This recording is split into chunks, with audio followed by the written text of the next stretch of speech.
You're sitting in the exam room, the clock is ticking, and you're staring at a wall of dense academic vocabulary. The natural reaction is to read every single word, trying to translate the meaning and guessing the missing pieces based on what feels right. That approach is exactly how you lose points. High-scoring performance relies on the linguistic framework, a system that treats academic English as a series of predictable, repeating patterns. Take a look at this. This is PTE Passage 724 on demographics, and it contains 5 distinct blanks. Our objective is a perfect 5 out of 5. We achieve that by turning off emotional bias and applying strict, systematic logical elimination. In high-stakes academic testing, precision outperforms human intuition every time.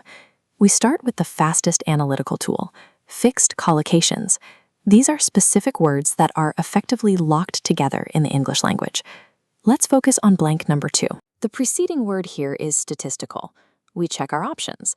In this academic context, statistical does not pair with means, study, or researches. However, statistical device is an immovable pairing. We lock that in immediately. We apply that systematic check at blank 4, targeting the phrase place of. Looking at the options, we dismiss preference, importance, and health as irrelevant to demographic census data. That leaves us with residence. Place of residence is the exact fit for this phrase. These collocations act as immediate anchor points, allowing us to bypass reading entire sentences of complex text. For blanks that dictate direction rather than objects, like transitions, we use our second tool, logical elimination. Look at the sentence structure surrounding blank number 3.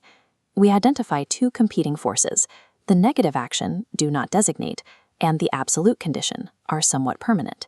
Unless is the only transitional connector that balances that negative clause with the required condition. Our final tool is syntactic synthesis. We use this to identify the mandatory grammatical requirements for the remaining blanks, numbers 1 and 5.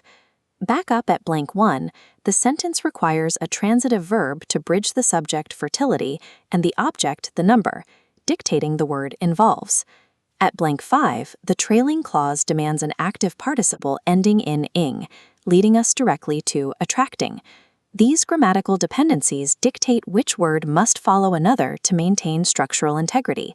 With all 5 blanks populated, the internal logic of this demographic text is complete.